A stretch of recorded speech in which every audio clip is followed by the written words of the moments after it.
Does it feel like you've been playing the wrong game? Rich people save millions of dollars every year using secret loopholes without breaking the law. Today, I'm sharing with you 6 money tricks that are so good, they feel like they should be illegal. The first money trick that feels like it should be illegal is where you avoid paying taxes on your stock by never selling. You just take loans out against your stock. And now you might be asking me, Brian, why would I take a loan out when I can sell almost $100,000 tax-free? If I'm married, the capital gains rate on $96,700 worth of stock sale, I get taxed at 0%. Why would I bother? You wouldn't bother selling $100,000. Where this becomes a legitimate strategy is when you are selling millions of dollars worth of stock. I did the math and it is crazy. On my spreadsheet, I'm assuming we have a $100 million asset and I need $10 million for some reason. My first option would be to sell $10 million worth of stock. Man, that would be a nice problem to have, to pay $2.375 million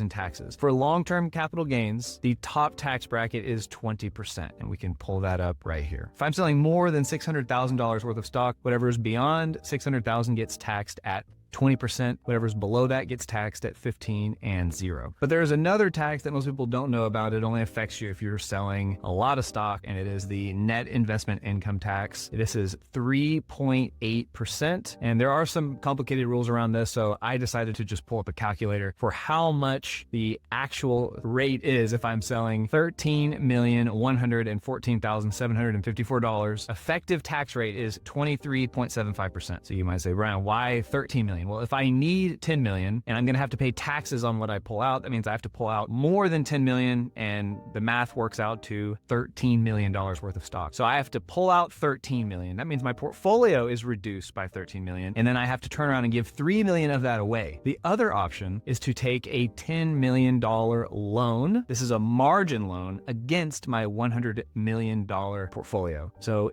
if that were the case, I would pay roughly 5% margin. And so I can pull up an example here. Robinhood margin rates. So they show for 10 to 50 million, 4.95. I'm just going to use 5%. And if you are having $100 million worth of assets, you could probably negotiate a better loan, I would imagine. But we're just going to stick with 5%. So that is $500,000 you have to pay, which means I have to pull out more than $500,000 to pay my margin, which means I need to pull out $647,000. And when you compare that to 3.1 million, that seems pretty good. But now you might ask, well, don't you have to pay that every year? Yes, you do. And after 4.8 years, 647,000 times 4.8, now you are equal to the $3.1 million that you could have paid. There's actually a little bit more going on. Because my portfolio is $13 million bigger than it would have been, I am making more on that money. So if I was gonna sell 13 million, my portfolio shrinks. If I get a loan out, I still have that $13 million in there. The average stock market return is 10%, but to be conservative, I'm going to go with 7, which means every year I'm getting $918,000 on average in stock market returns. And to pay my loan margin, I only have to pay $647,000, which means after the first year, I've actually got $270,000 in gains. After 19 years, I will have made an extra $10 million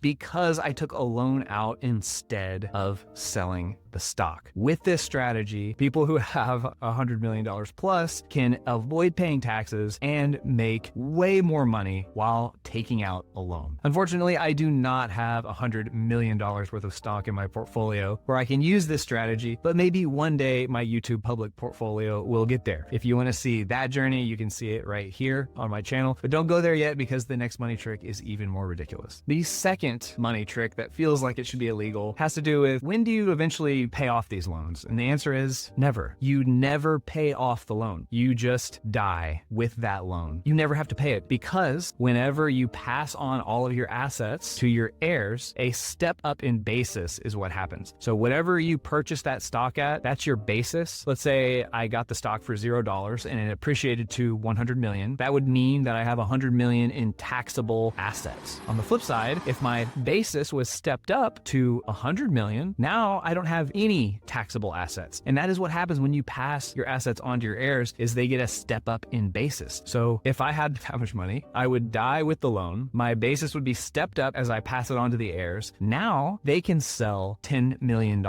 and it's zero tax because the basis was stepped up. And then they can pay off my loans that I had with my assets, and nobody ever had to pay taxes at any point, except for the small amount that you withdrew to pay off the margin along the way. I don't know what the answer is, but this feels like it should be illegal. They're able to dodge so much money in taxes. It's crazy. The third money trick that also feels like it should be illegal is the backdoor Roth IRA. If you want to contribute money to a Roth IRA, which shields your investment gains from taxes, they cut you off from that account if you make too much money. If I look at the contribution limits for a Roth IRA in 2025, if you're single, you cannot contribute if you make more than $165,000. If you're married, you cannot contribute if you make more than $246,000. However, you can still contribute to a post-tax, non-deductible traditional IRA. And from your traditional IRA, you can do a rollover where you convert that money before it has any gains. You can just convert it into a Roth. The reason this feels like it should be illegal is they have this clear rule that says if you make too much, you don't get to use this account, but then you can just completely bypass that rule. You just roll it over from another account. It's just having a Roth IRA with extra steps. The fourth money trick that feels like it should be illegal also has to do with the Roth IRA, but you have to have kids to do it. In 2025, you can pay each kid up to $15,000 and they do not have to pay taxes. You can put that money directly into their Roth IRA, and then you can use that in the future, or they can use it to pay for their college later on tax-free. On top of that, if you have an LLC, you can deduct that money out of your LLC's profits and shield your money from paying taxes as well. For instance, let's say I have a small business where I resell collectibles. My child can work for me and I can pay them $15,000 in that year and therefore reduce my own profits by $15,000, which means I have to pay less taxes. So if I'm in, let's say, the 22% tax bracket for my LLC, that's 22% of $15,000. That's over $3,000 in saved taxes. But it gets even better because I can take that money and put it in my kid's Roth IRA. That money can grow over the next decade, let's say, tax-free, and they can use it to pay for college. Or if they're not going to go to college, they can use it as their own retirement savings account. And that's another way for my mom to pressure me to have kids. The fifth money trick that feels like it should be illegal works if you have an LLC. It's called the Augusta rule. I can rent my home out to my LLC for 14 days out of the year at a reasonable rate. Let's say I do $200 for 14 nights. That is $2,800 that my LLC can pay me, and I don't have to show those gains on my taxes, and my LLC can reduce its income by $2,800. Every little bit helps when you're trying to avoid paying taxes. And this is one money trick that I actually can start to utilize because I just started an LLC for my YouTube business, which we just finally monetized. So now I can start renting my house out to my YouTube LLC so I can avoid paying taxes on all of my earnings, which is like 50 cents right now. But on that note, thank you guys so much for supporting me and allowing me to get to this point where I've been able to monetize. That's over 1,000 subscribers and more than 4,000 hours of watch time in a year. I can't believe I made it this far, but on to the next money trick. And the final money trick that feels like it should be illegal is churning credit cards. I do this one all the time, and every time I do it, I feel like I'm doing something wrong, but it is 100% legit. I'm able to travel for free every year because I churn credit cards. And here's a great example. The Chase Sapphire Preferred gets you $100,000 in bonus points, which is $1,000 in points. And you only get that though if you spend $5,000 in purchases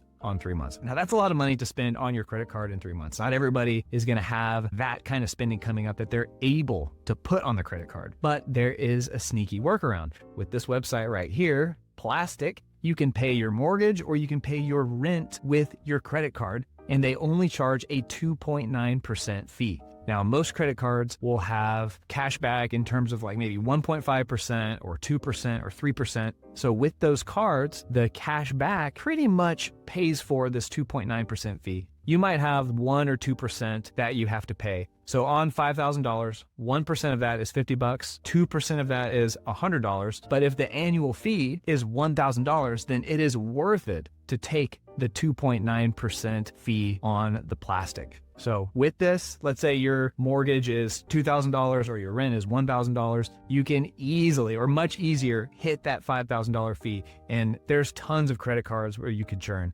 Here's the points guy. I recommend his website. You can see all the best sign-up bonus credit cards. So we got Chase Sapphire Preferred as the #1 card at $1,000 in points, but Capital One Venture has 750 plus 250 travel credits. So that's another $1,000 one. Capital One Venture X, $750. The Platinum American Express card, $800. Inc. Business Preferred credit card, $900. There are so many cards that you can churn and travel for free if you know the tricks. However, not every credit card is going to be ideal for every person. To see which one is the best for you, check out this video right here. Hope to see you there. Cheers.